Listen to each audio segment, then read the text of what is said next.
the callers are very important to me. And so if I could, let me get to Cotto quick from Boston, because Cotto's been hanging on for a while. Cotto, what's going on? Good morning. So ever since I was growing up, the Patriots were a good football team. We've always won. And for the last 5 years since Tom Brady left, obviously things have been different. But you look at the organization, and it almost seems like everything that we're doing up until hiring Vrabel and you could say drafting Drake May has been a step backwards rather than a step forward. And it really frustrates me with the whole Eliot Wolf thing coming out. I know you guys are going to get to it later, but the whole Eliot Wolf thing coming out, it's like, look, you brought in a guy who has done nothing for our organization that has been correct. And you still retain him while you bring in Vrabel. And for him to say that he's got the final call, it just shows you how bad our organization is and how the rebuilding process is not going in the right direction, because anybody in their right mind would have seen the job that he did with the roster last year, and they would have recognized that he's not qualified for the position and he doesn't know what he's doing. And I have a real... Go ahead. No, I have a problem with the fact that we're continuously, going to these games, although, for the last couple of years, the stadium has been pretty much empty. But we continue to go to these games. We continue to pay up the ass for tickets, and people still show up for an awful football team. Well, people are always going to show up. I got to tell you, the last game of the season, I was there. Nobody showed up. And I think you made the bothersome thing is you made the right move when it came to Mike Vrabel, but give the man the chance to cook. Don't deliver him a Ferrari, and he opens up the hood and finds out that it's all held together with duct tape.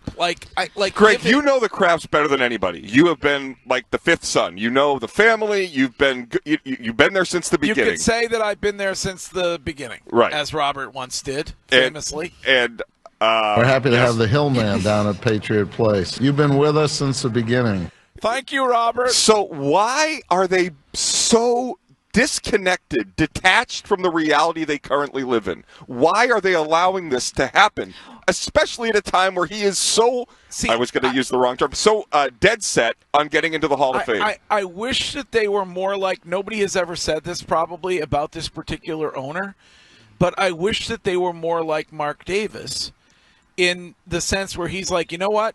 I don't know what I'm doing.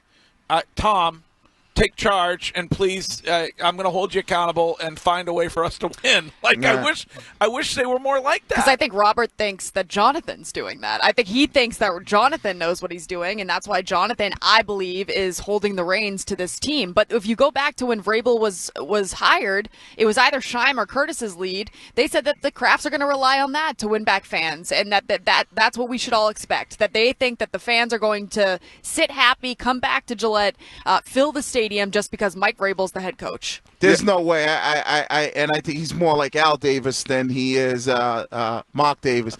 But there's no way, because I think all eyes are on this offseason and free agency in the NFL on what they're going to do.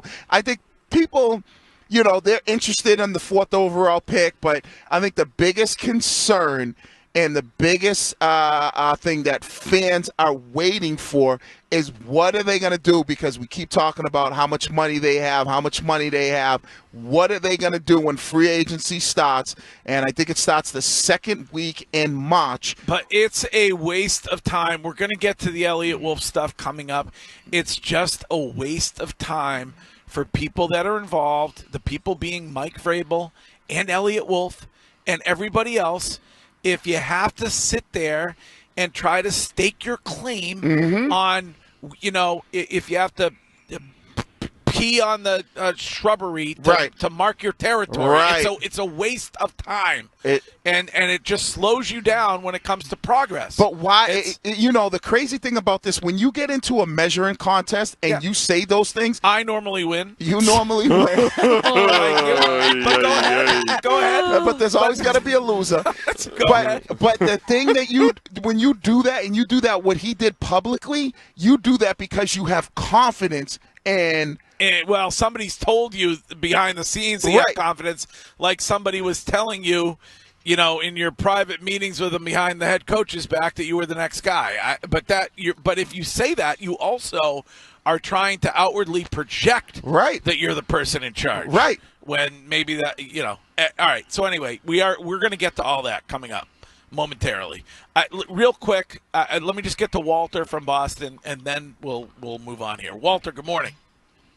Hey, guys, everybody's waiting for this big money splash, like on this big, like, name receiver or something. I got a feeling with this offseason, it's going to be, they're going to use their capital to build up the offensive line, because this is a real good defensive line, running back, and tight end class. If they build up the line, sign Darius Slayton from the Giants, and build that way, they'll go to 8 wins next year. Then you get the big receiver. People are going to be so disappointed if they don't get one of these big guys. They're not going to give up a lot of draft capital for these guys.